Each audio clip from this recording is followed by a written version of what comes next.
Кои ще са най-големите щастливци в любовта през месец февруари? Първата зодия е зодия Телец.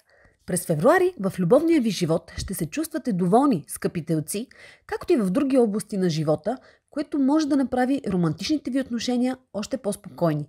Вторият месец от годината се очертава особено добър за любов, а в края на периода очаквайте много страст.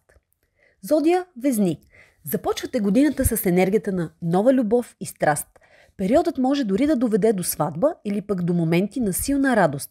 Ако имате леки неуспехи, това, което следва, ще ги изкупи. Не забравяйте все пак да се фокусирате върху решаването на дребни проблеми и се замислете за вашата комуникация с любимия човек.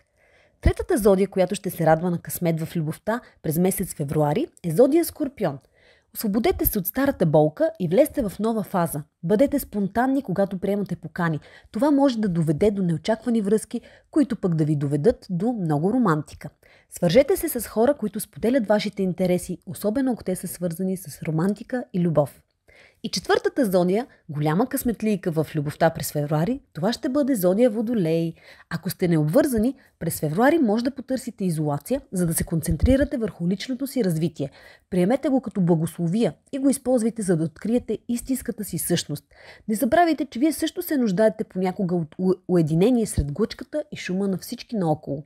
Може да срещнете интересен човек, с когото никога не сте се виждали.